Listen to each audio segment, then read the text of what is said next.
Hi, I Love Myself Fix podcast presents Coming Into Grace, hosted by mother and son duo at Courtney's Fix and at Osh's Fix. And today we're joined by Brother Dame.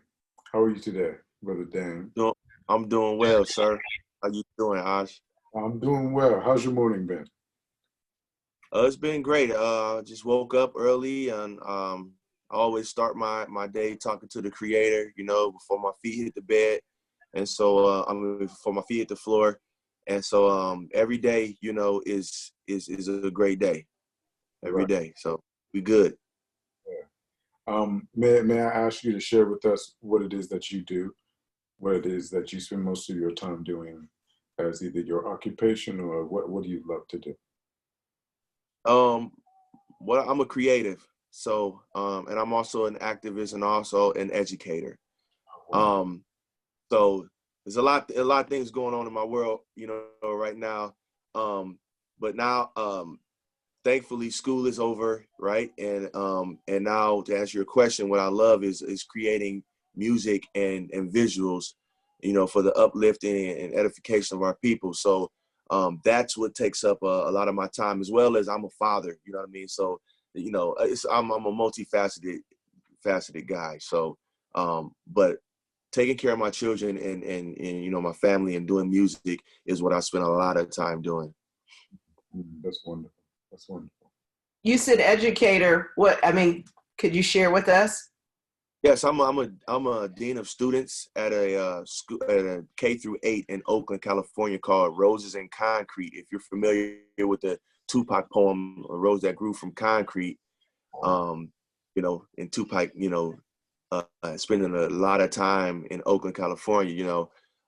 It's a school that's predominantly all Black and brown children, and we have a social justice based curriculum, and it's a really, really powerful school. And so that's where I'm a dean of students there. So I got a lot of children, under my care every day. That's really great. We're going to have to talk about that. We just launched an online cooking academy for children. So we need to connect with you on that one. I didn't know that. That is, yeah. I love that. It's layers over here. A lot of layers. Right.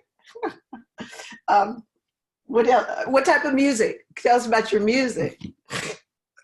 Whenever people ask me what kind of music I do, I just say good music. That's my default. I don't know how else to explain it.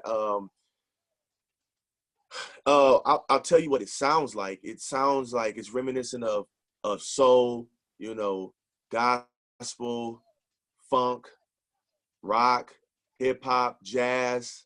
It just covers a lot because I had a really rich experience growing up of music. I was exposed to a lot of music, so all of that was stored, in my heart and in my DNA, and I couple all of that with the things that are, I would say, that are most important to me, which is the Black community. I'm very pro-Black, but I'm cool with everybody, but I'm pro-Black, and a lot of my music speaks to our community, and so that's the kind of music I make. Let's see. If there was this thing that I had put together, it says if Frank Ocean, Kendrick Lamar, and D'Angelo were in an epic child custody battle with Sade, and Prince was the presiding judge, and Lauryn Hill was the bailiff, that's what my music would sound like, that room. That sounds wonderful. I love yeah, that's it. I'll have to check that out. Right. This might be my new favorite music. Love it. Love it. Where did you grow up, Dave? Yeah, that's pretty much. I grew up in Cleveland, Ohio. Okay. Midwest fella. Born in Dayton. Get out. Okay. My family, they're Western people. They're from Nebraska. Oh, wow. Okay. I know a lot of people always go, wait, what happened? But Something about those Midwest folks, it's something about it, we have an interesting perspective, you know, because we're kind of like smack dab in the middle of everything, you know. So we have our eyes on each coast, you know, and so we get a really good you know, perspective of our country, at least, you know what I mean. So whenever people whenever I meet people and they say they've met people from the Midwest, they always say, man, the Midwestern, they're so nice. I always hear that, you know. I don't know if it's true, but I mean, you know, seems like we hitting it off pretty good, and you from the Midwest, you know, so, you know, I guess it's true. I feel like there's always something solid about Midwestern people that, oh, oh, you're back. Okay. Yeah. I have my computer going as well, so I'm gonna turn that Wi-Fi off just so I can make sure we're good. Okay, should be good now. But I feel like, you know, it's like with my parents, they moved out to the West and did well and all that. But there was always this, and it wasn't even like a little line, it was like a giant tether. Like there was always this salt of the earth perspective of all this is great or all this is happening, but get where you came from, and you know, and always be ready and always be prepared for something to change. Like there's this earthiness that I always felt that's not crunchy West Coast, and it's not, you know, but just sort of like you may have to get out there and till some land and get ready for it. Like, you know, that was always my parents' undercurrent that, you know, that I feel like a lot of Midwesterners have. Rightfully so. Yeah, rightfully so. Being from Cleveland, I have that mentality. I'm a well-traveled, you know, man. I've been around. I've been all over the world, and it's because growing up, just having that, you know, that universal perspective on things allowed me, you know, to go out and, you know, as your father say, till that ground. You know what I mean, and be comfortable. I've been in Oakland for 8 years now. You know, and so. One thing that, you know, the Midwest taught me was, you know, we saw how people move in different places. And so when I got here, I respected how Oakland moved, you know, and was able to come out here and just kind of build and really kind of like earn my keep, you know, so to say, especially amongst my peers and the people that I've worked with and networked with since I've been out here. So, yeah. That's good. That's wonderful. The O. That's Yeah. where I grew up. So yeah, that's where I grew up, for real. May I ask you another question about growing up in Ohio? What was it like for you growing up? What kind of men did you idolize, and did they shape who you are now? Did they shape who you were growing up, and did it change? Just kind of wondering. Whew, idolize. That's a strong word. But I would say people that I had several different people in my life. My father, for one, I didn't really grow to appreciate my father until I was a man. You know what I mean? Until I was of age, and, you know, in my 20s is when I really had that first conversation with my dad, and we kind of like had a man conversation for the first time. You know what I'm saying? But I didn't. I respect my dad. I love my dad. But I didn't really get it. You know, when I was being raised as a boy. I had an uncle that was very close to me. He was like only 13 years older than me. So, you know, a kid having a teenager for an uncle, you know, you're gonna definitely gravitate to him because he was so cool. But he had his own journey that I witnessed, you know, for myself, from everything from being a musician to being a serviceman to being a drug dealer in my city. So, you know, I watched him, and every phase that he went through, I thought it was something that I wanted to do. And then ultimately, my grandfather was a stable force in my life, and I really respected him. He was a family man. He is a family man, and I watched him, you know, be devoted to his wife for 60 years. I watched him work. I watched him bring the bacon home. I watched him, you know what I mean, practice his craft of music, you know. So those were three men that were definitely you know, that I had to look at that were always in front of me that I pulled different things from.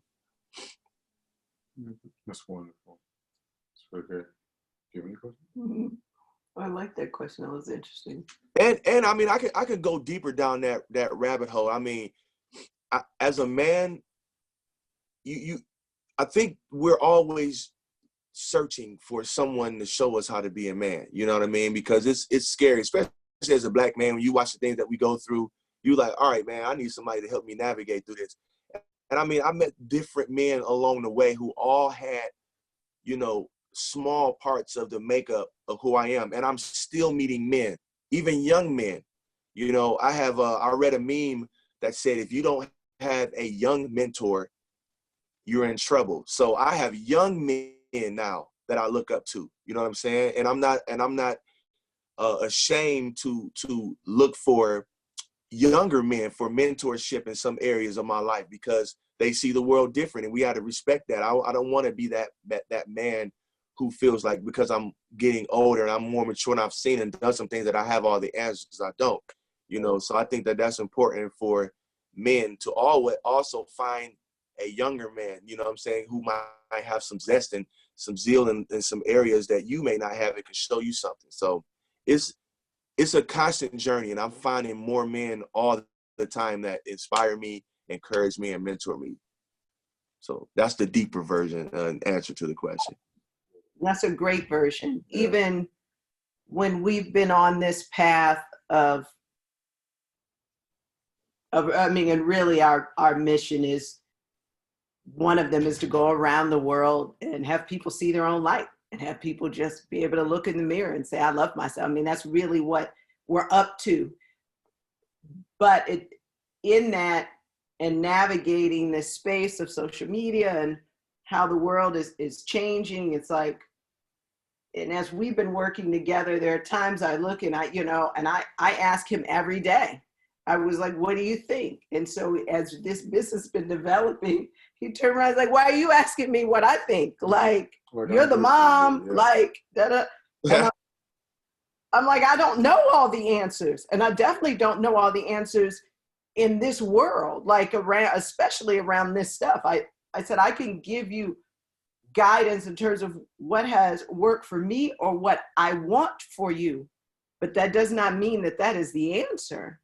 And sure. So, you know, there are times I ask him and there's a dilemma and I'm like, and then he'll turn around and he'll give me his opinion. And then, you know, sometimes he gets mad, he goes, you didn't take my opinion. Right. I said, that doesn't mean it wasn't of value. Right. I just didn't take it. Like, so. I got you. Yep. Do you have any questions for us? Sure. I'll just piggyback on that, like, because I think that's interesting. That you say that you asked your son, because I cannot remember a time in my life where an adult asked me, you know, what I felt or what my opinion was of the situation. You know what I'm saying? And because as I raise my children, I want to give them and empower them with the voice. I don't want them to just be these people that just take direction, you know what I mean, all the time. Because again, they see the world differently than we do. So what was that? What is that like? You know what I mean? Being a young person and having an adult, you know, consider your thoughts and your opinions about anything. It's very interesting because I only realized it now as a gift, but my mother has been asking me what I've thought and how I felt or what would be the best course of action since I've been very young, since I've been a very young child. And I knew that in the beginning, she just did it to get me to a place where I would start to think, where I would start to not make her be the one that's always directing me. And then later on, she just slowly turned it to the point where we're both partners. And I think that's a wonderful, like, way to bring me into where I need to be. Mm-hmm. I didn't really, the men in my family were women. So I now think about it a little bit more, I think more I would feel as a woman. I think much more from a woman's perspective because of I've lived with my mother and my sister and my mother's friends who have daughters, or my mother and her grandmother and my grandfather, who was still very respectful and respectful, respectful of women, and especially of his wife. And he would do the same thing with my mother. And so it's just kind of like put me in a bubble where it allowed me to define what is a man, because the men that I had around me were women. And so it allowed me to figure out what was feminine and what was masculine and what sat directly in the middle and what I could take from to be me. So that's just kind of what it was like for me.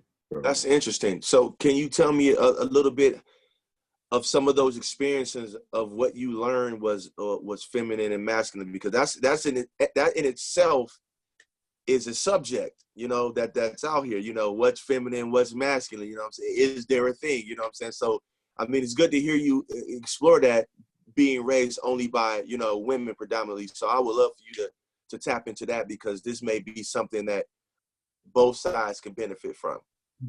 I feel like traits that men have and traits that women have, some men and some women do have. They're not only respective to one gender.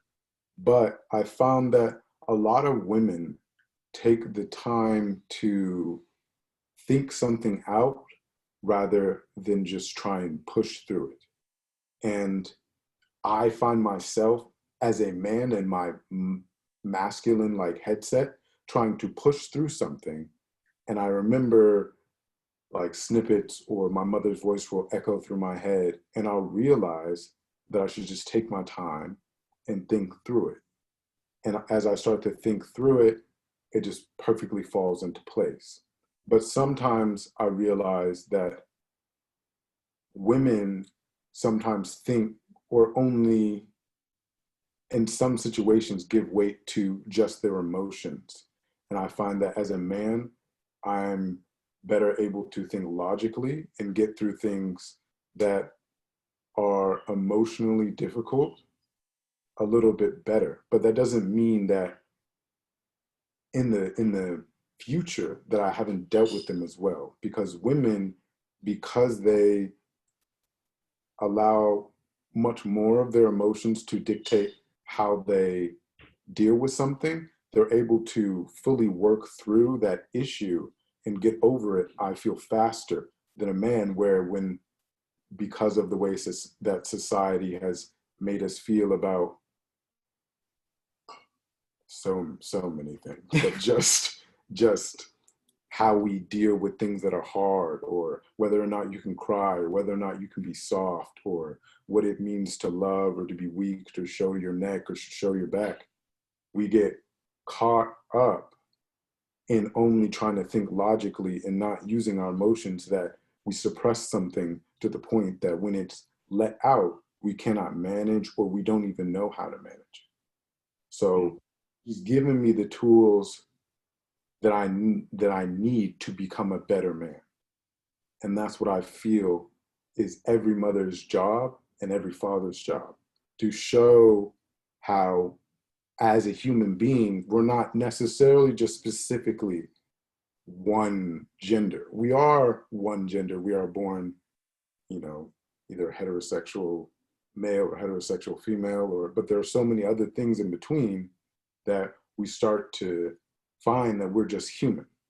We're just human, and that those things are not separated by sexual organs. They're just the way you deal with something. Interesting, man. Interesting.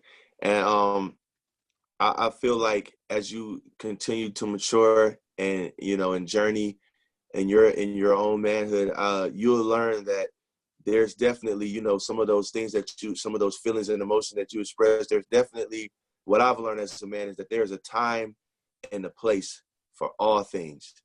You know what I mean? There's a time and a place for all things. There is a time, you know, to be soft, and there's a time to cry, and then there's a time to be hard as a rock. You know what I'm saying? And so, as you navigate through this world and through your different experiences and relationships with people, you'll find and you'll learn that there's a time. And you're right, managing those times is the task that we have to have a grip on. That's not the easy task, managing it. So that's good stuff. If we use compassion and understanding, we can create a better platform to deal with those issues. Because you're not always going to have the answers, and the way that you see something is not always going to be in the best lens. And so if you just think about how someone else may have dealt with it or how it makes someone else feel, it almost always helps. It's wonderful. I have a question kind of coming off of that topic, which is a little, what do you think, and this may not be, it's okay, you can tell me, it may not be a fair question, but, as this world is changing, and of course we're in this particular time, I want to set that aside and get to that a little bit later. But one of the things that has been very fascinating to me is how with technology, some of the roles that different genders had in the past have eliminated some of those roles or have made them seem as though they're not as important because technology is filling them in. Do you know where I'm going with this? So, I think so. Mm-hmm. So meaning where in the past, there was a man and then there was a woman, and then the man was supposed to take care of things that needed, quote unquote, more power, and women were supposed to take care of things that were more nurturing. But then as you find yourself in a place where in an inner city where there is no need for, to some degree, as the society has developed, that there isn't as much need for that power in that way. And so then where that nurturing is, because of even the energy that's happening in those places, then some of that nurturing is being taken away. And so then there's this happening. And so then where genders, and I'm using that word loosely because I believe that people are what they want to be, but as genders are moving more toward this, that, I have my own perspective on it, and I have my own perspective on looking at men of certain generations that I see that are finding themselves lost because the world, there isn't a space for them to demonstrate that energy. And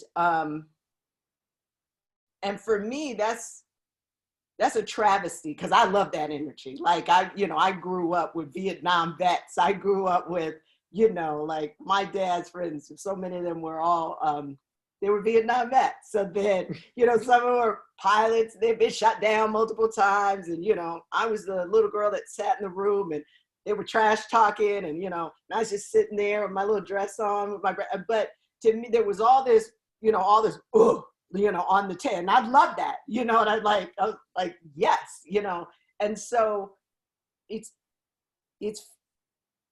as I talk to men, because I have a lot of male friends that are much older than me,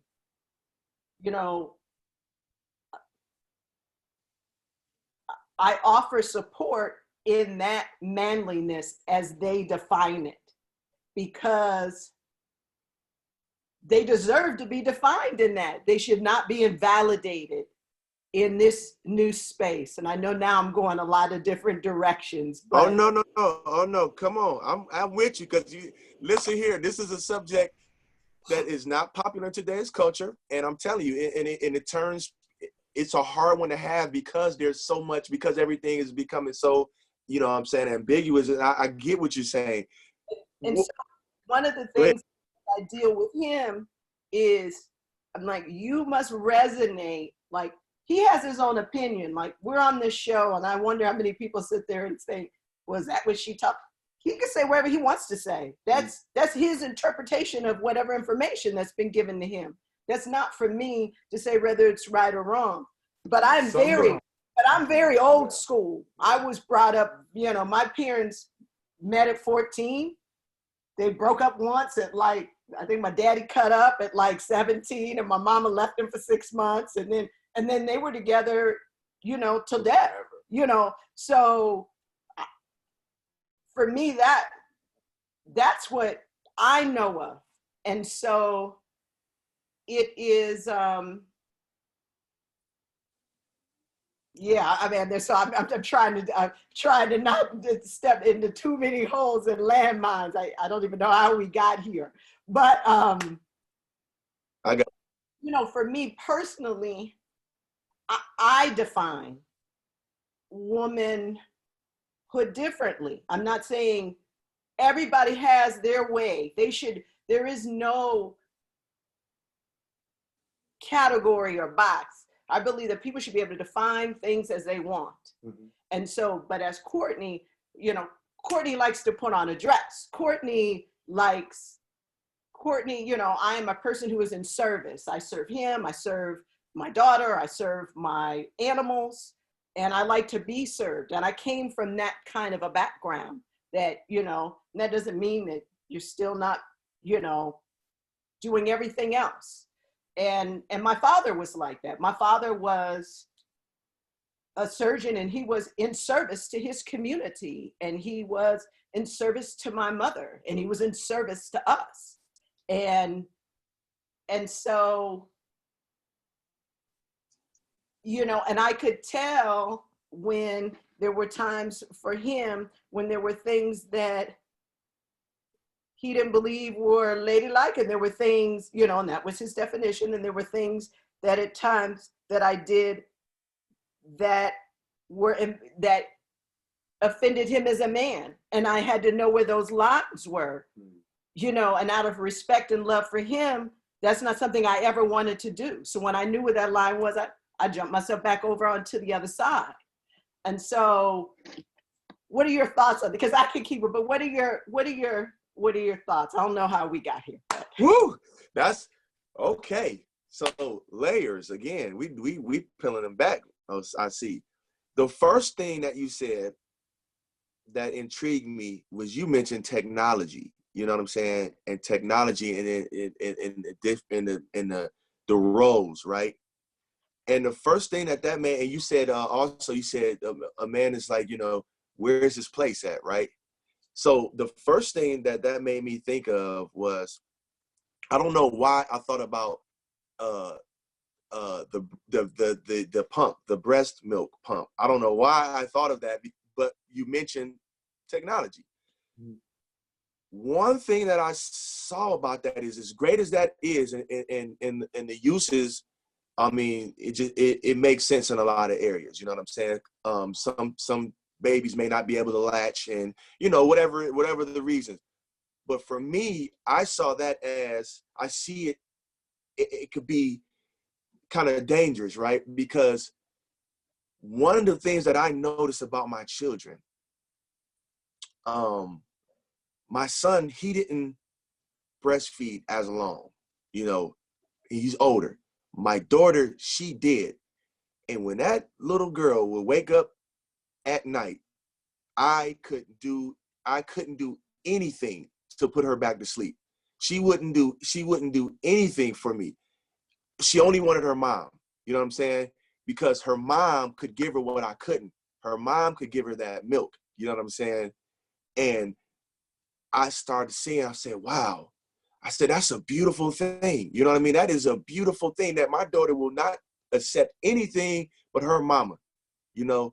And so I started seeing, I'm like, you know, if it was meant for me to do that, then without the aid of anything, you know what I'm saying? Without the aid of technology, I would be able to do that. I would be able to provide that for her.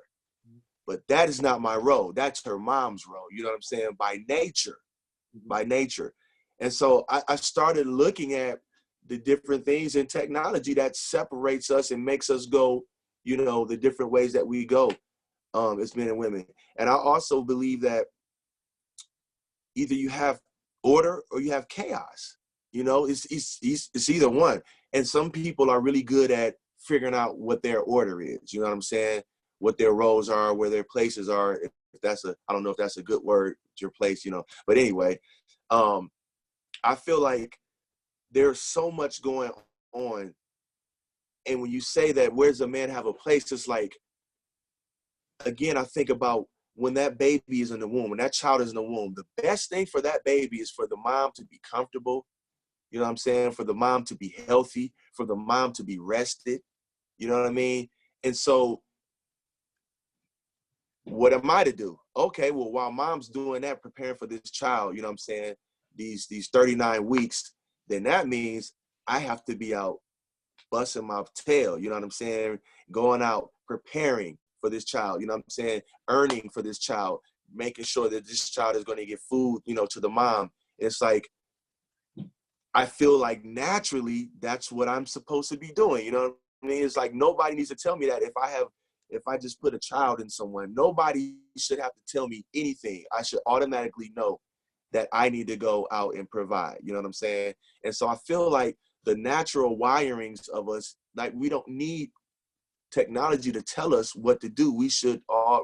It's already set up. We already know just by our very interactions and how things work, the order of how things work, it shows you what we're supposed to be doing, right? And when we don't, and when we operate outside of that, that's when the chaos comes. That's when, well, you know, we're pointing fingers and we're saying, hey, well, I don't have to do that and you don't have to, so, you know, and I just find that really amazing. And I don't know why I thought about breast milk. I know I'm being long-winded, but I feel like that's the very first thing that we learn when we get to this planet, is that you go to the nurturer. You mentioned that word, the nurturer, you know what I'm saying? And although we are both nurturers, the mama is the supplier. She is the one that brought you through here, through this life, you know what I'm saying, to this life. And she's the one that's going to feed you. She's already been feeding you, you know, from, you know what I mean? From the umbilical cord. So when you get here, it's like the baby knows that. The baby knows, where's my mama? And so I just find that if we start there and we just go down a rabbit hole of, you know, the feminine and male energy, we'll learn a lot just about nature. We could learn a lot if we just shut up and watch the animals. Right. Because all of that, and in that whole point, what I'm appreciating with what you're saying is, you're saying what works for you. And you're saying that there are certain processes. And in nature, there's all different processes. And that's also one thing that people also don't understand, that they haven't looked around at them. They don't know that there are animals that have both sexual organs. They don't know that all these things exist, that there are different orders for different people and different species. I mean, one of the things, I'm looking at him because when he was young, and then I was busy in the kitchen, and then if he wouldn't read, I would put him in the swing and he would watch Animal Planet. I know. All day. And so I know. Yeah. I know so much obscure information, animals, and we often go back to them in terms of, you know, whatever a penguin's process is, or, you know, whatever a lion's process is.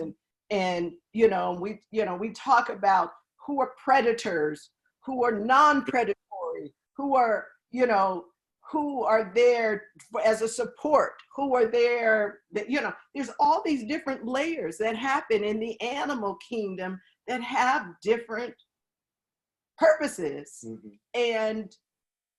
But in that, whatever those are, they cannot be invalidating to somebody else's purpose. Right. And they cannot be validating to somebody else's process.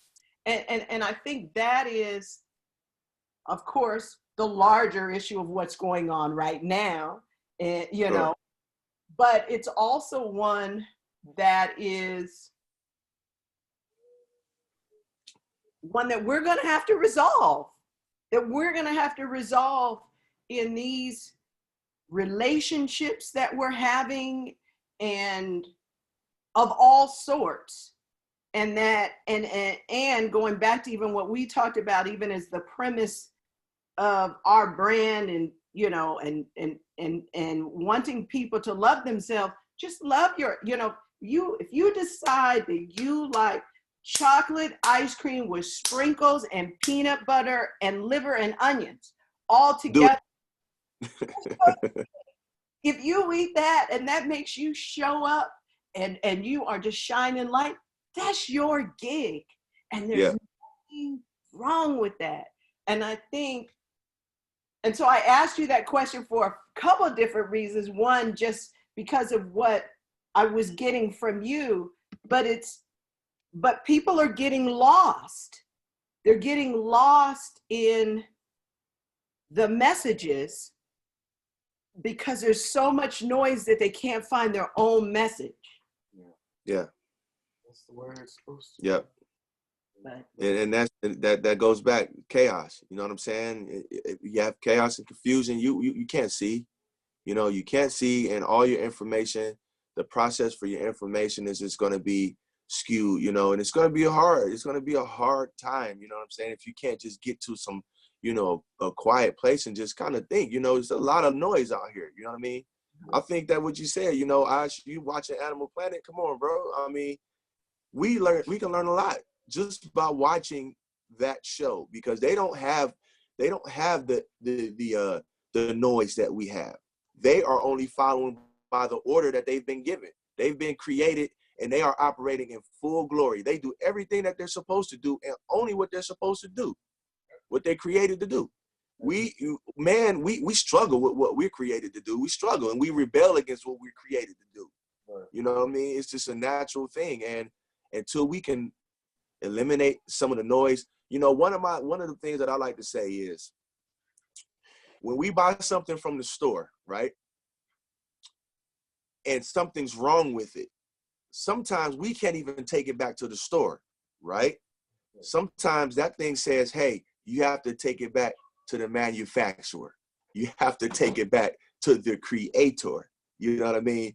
And so that's how I look at life. I'm like, if life is just so chaotic, you know what I mean? Don't take it back to the source that you could get it from. You gotta tap in all the way sometimes. You know what I'm saying? You gotta go back to the manufacturer. Yeah.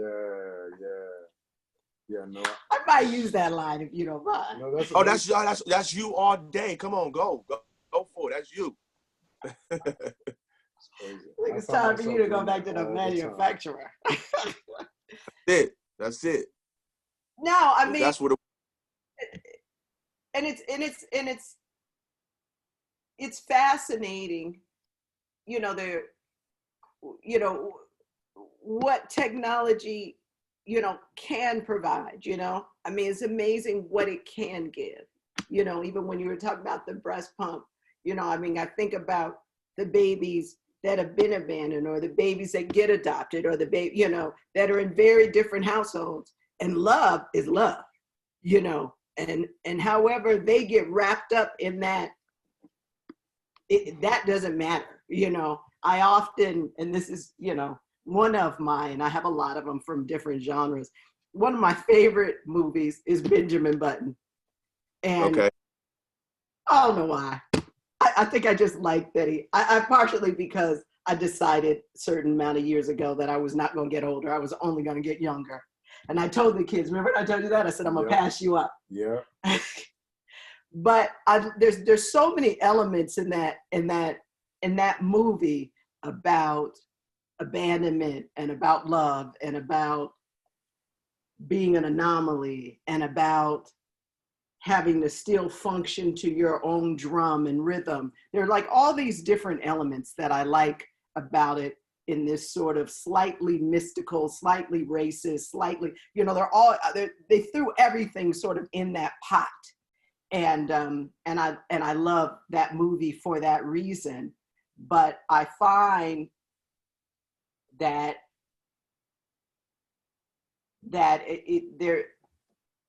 it's just so distracting, and that there are just so many things out there continuing to be more distracting, so that you can't hear your own heartbeat, and your heartbeat may not be the same. It may not go the same amount of time and as quickly as something else, but mean that it's not as equally beautiful.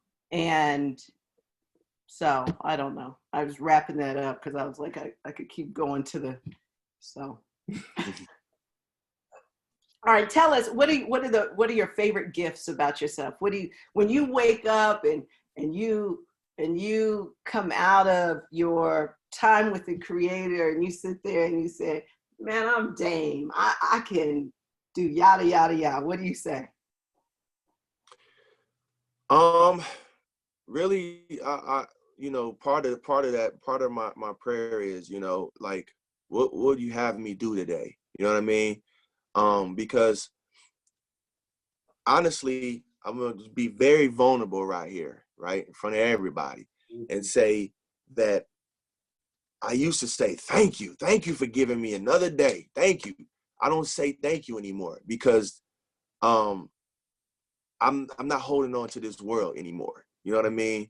I'm not holding on to it. Whenever I'm done on this place, then I'll give my thank you. You know what I'm saying? Because there's a lot to bear here. You know what I mean? I bear a lot. I take on a lot. I'm the oldest of 6, so I've always been in a position where I take on a lot. And so I'm not saying that from a defeated place either. Don't get me wrong. That's not coming from a defeated place when I say when I'm gone, and then I'll give my thanks. I'm saying that from there's a lot going on here. I mean, you guys know I don't have to go down that rabbit hole, but as a Black man, when I wake up, I just say, what do you have for me today? What do you have for me today? And I'm going to do it. You know what I mean? I'm going to take every phone call that's coming in that's saying, dang, man, I need, whatever. I'm going to go out into my community. I'm going to help people. You know what I'm saying? I'm going to provide. I'm going to teach my children every day, daily. You know what I'm saying? I'm going to work hard, and I'm going to try to stay out of trouble as much as I can every day. You know what I'm saying? As much as I can, and as much as I have the strength to do so. So every day is like, it's an adventure, So when I wake up, my eyes open, I'm like, I just take a minute and I say, all right, I'm here again. So I'm gonna be glad in it. I'm gonna rejoice, and then what's my assignment? And that's how I look at every day. Every day is the moment for me. That's wonderful. Mm-hmm. Very beautiful way to think about it. What you got? Mm-hmm. Do you have any other questions for us? Sure. Give me answer that question for me. That same question. You want me to go first? You want to go? I'll go first. Okay. I feel like the biggest gift that I've been given, I'm going to be vulnerable too. My mother says that I'm an empath, but I feel that if there is one step past that, I feel that I am that one step past that. I've always been able to almost see into other people, see who they are, what drives them, what makes them who they are, and what they love and how they love. And at first I used to ignore it, and it would always, of course, put me in a situation where I wasn't in control and I didn't know what to do, and it never worked in my favor. But now that I've started to listen to myself and pay attention to the things that I've seen in other human beings and that I've learned from, I've really noticed how much my energy is a gift, and my being able to read energy is a gift. And I've started to learn how to just effectively just change and allow my energy to help someone else without having to say or do anything. And I feel like that is my biggest gift. Right on, brother. I appreciate that, man. I just want to speak to that real quick. The thing about, life, just from my perspective, I feel like a person isn't alive until they can find that, until they can understand what their purpose is. Like purpose, like life without purpose, again, we got chaos and we got order. Life without purpose, if you don't know your purpose, is chaos, because you don't know what you're doing. All you're doing is trying to navigate. You're just trying to get through it. You know what I'm saying? And when like I said, when I wake up, I know that there's purpose. I'm still here. You know what I'm saying? So if we can kind of like tap into that, more so of that, and if you can just communicate that with people that you come in contact with, hey, what's your purpose? And that's a conversation starter, because you'll find out that a lot of people don't know, and that's a blessing. If you can find out what you're here for, then when you wake up, you're on assignment. You're on assignment when you wake up and you get that call. You know what I mean? So thank you for shedding light on that, because a lot of people that are even going to see this, they're going to have to ask the question, now that we've spoken into existence, like, what is my purpose? They're going to have to figure that out and find that out. And I say, explore it, the things, and you find out that your purpose are the things that make other people feel better, not even you. You know what I'm saying? Your purpose is the things that you do that make other people feel better. That's your purpose. That's your gift. And if you can discover that at the tender age of 20, you know what I mean? You're living. You know what I mean? And if you find out at 50, 55, 60, hey, it's better to find out at 55, 60 than 70 and you out of here at 71. You know what I'm saying? Whenever you can find it, is the sooner the better. Oh, yeah, for sure. For sure. Courtney, your turn. Your turn. Oh, man. So much I could say on this subject.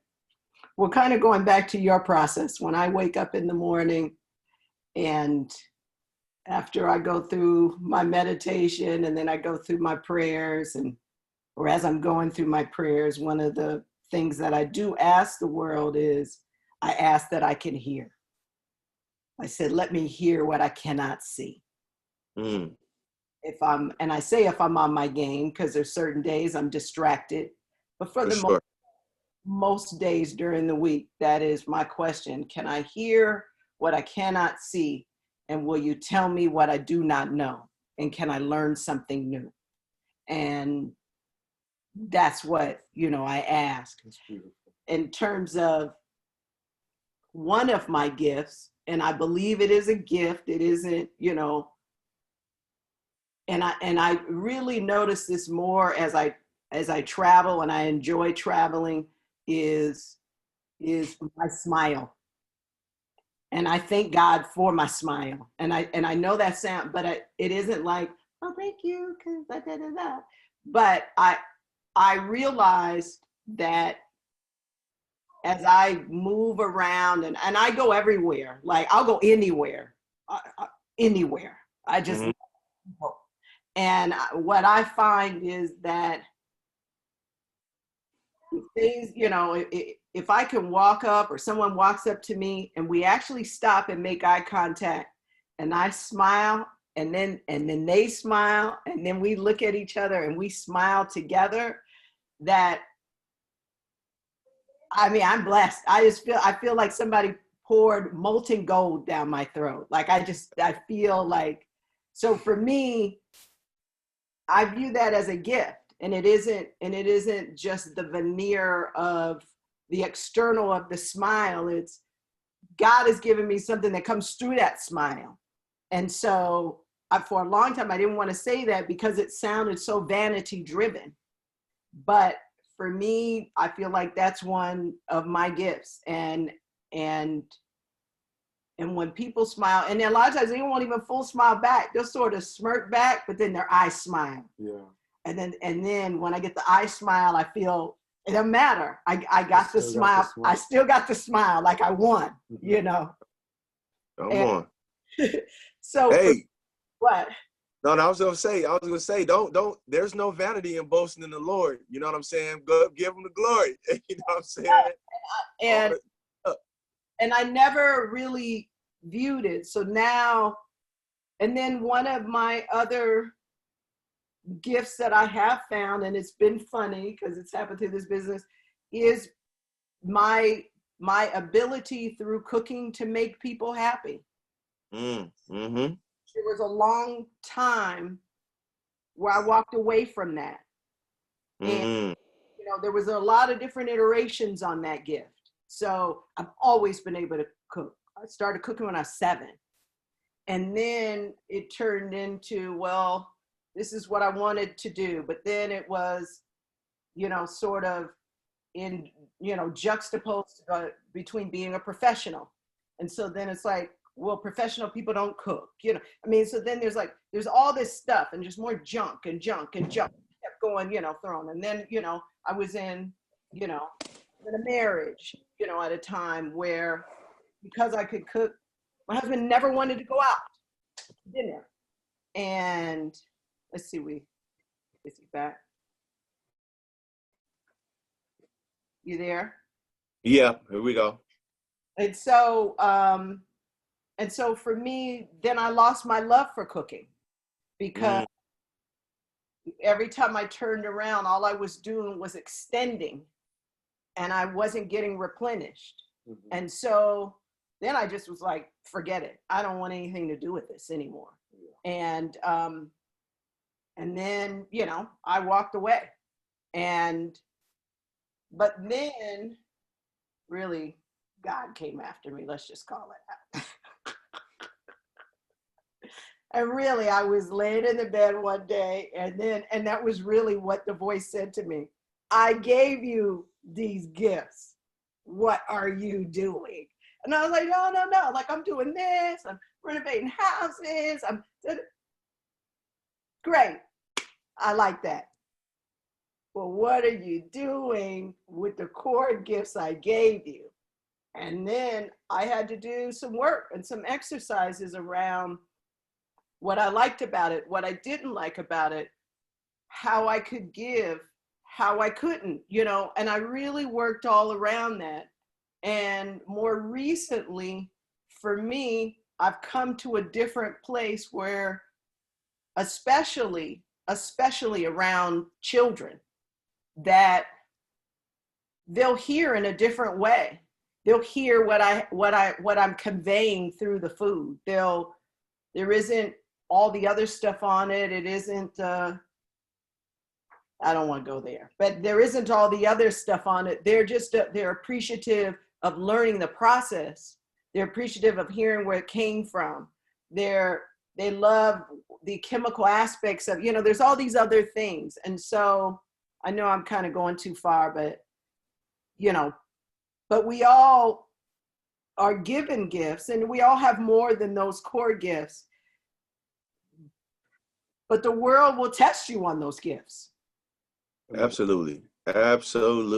It's just as soon as you find out what it is, here it comes. You know what I'm saying? Here comes the opposition. So, it's a really amazing thing, because like you said, almost a lot of people, I would say, as soon as they find out, a lot of people run from it. You know what I mean? Because they, we overthink it. We put ourselves like we gotta, be the one that brings it to manifestation, which we do have some part in that, but we talk ourselves out of it when we didn't even give ourselves the gift.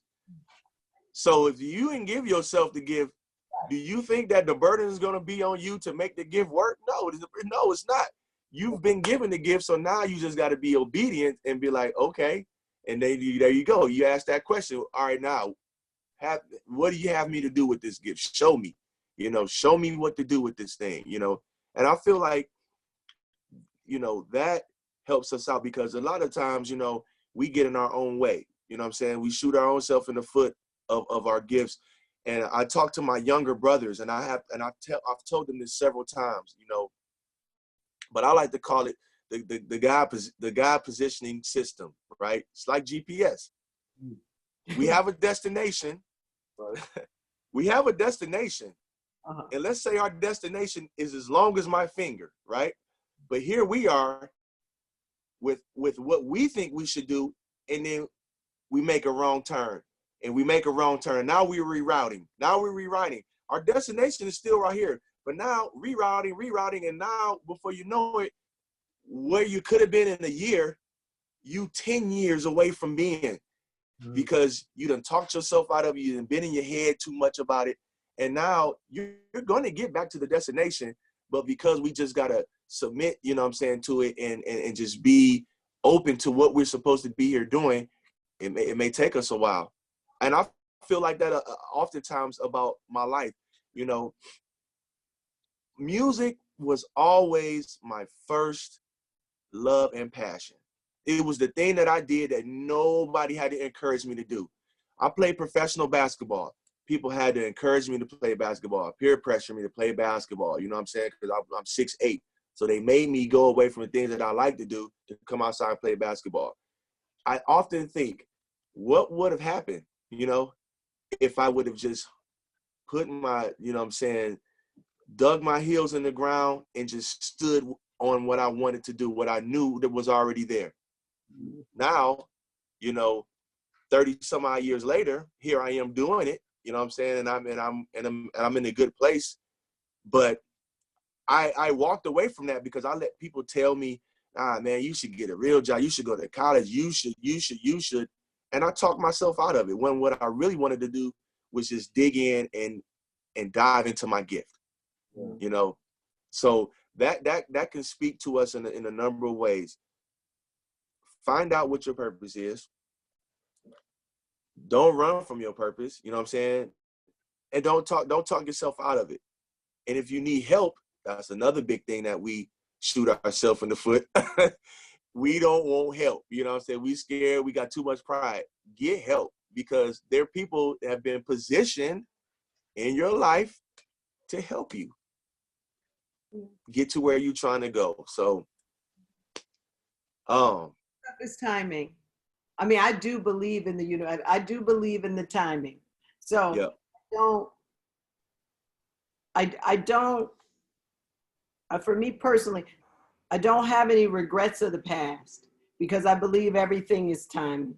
Because, and you know, and Ash has heard me say this so many times, you know, if I took one turn there, then I wouldn't have gotten the turn that I get him. And I wouldn't have gotten the turn that I got my daughter. Yep.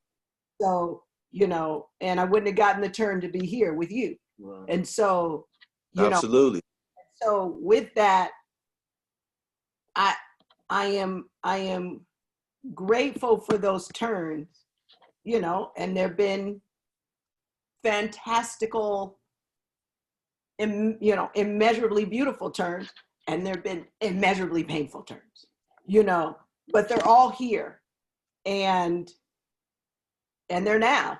And so, you know, and so even in what you're saying, where it's like, find out your purpose, you may end up on a ride, just like, you know, you just may end up on a ride.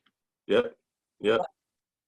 So, And and it all works out. Like you said, you know, I try not to, I can't help but wonder, but I try not to do that to myself, because I am so grateful for this moment. You know, like I said, now my days I'm in the moment, because, you know what I'm saying, I'm not gonna go back, and you can't go back and take anything back, you know what I mean? So every day is the moment, because it's like, if you focus on that and you focus on your purpose, now you're going to be really deliberate in, you know, where you want to go, instead of, you know, where life takes you, you know? And so I just, I think that everything we said today is just, again, affirming me. I'm always on the quest for a lesson. You know what I'm saying? And that's what, that's what life is. It's like, what can we learn, man? You know, I'm looking for a lesson. I'm looking for something every day to be like, man, that's good stuff, you know? Yeah. And so, and then apply it, you know? So I'm really impressed with Ash, because that's such a gift to have a sense of direction at that young age. You know what I mean? A lot of people don't really get rolling until 30s, you know, maybe 40s, you know, but to have that insight and recognize where you are and who you are as a man and what your gifts are at the age of 20, man, like I'm expecting, you know what I'm saying? I'm expecting to see you do great things. And even if you don't do like things on a scale where the whole world sees you, I'm expecting you to do great things for everybody that you come in contact with, man. You know what I'm saying? It's going to be everybody has a role in this life. You know what I mean? Some people do it on a grand scale, but some people impact in real, minuscule scale. You know what I'm saying? So I'm expecting you, brother. I really like, who you are as a man right now. And you're gonna inspire a lot of people. Thank you very much. That means a lot, especially right now. Right. It's hard right now. It's hard. All right. So Dame, I'm gonna ask you, and I'm gonna challenge you to a part 2 at some point. Hey. All right. I believe that there is more that that can be offered as gifts out of another session with you if you're willing to. So Definitely. Let me know when. I got you. Beautiful. So if you would, we always wrap up our sessions and we ask our guests if they would look at the camera and say, "I love myself." Oh, I love myself. I love myself. Never gets old. Never Everyone gets says it in a different way. They do. They say it in their whole face. Lights up. You can tell when they mean it. All right. I'm going to tell you, Dame, I love you. I love you too, Dame. Love you guys. All right. I love myself. I love myself. All right. Everyone who's watching, thank you so much for tuning in today, for coming into grace, knowing who we are, and loving us for it. Have a beautiful day. Just stop the recording.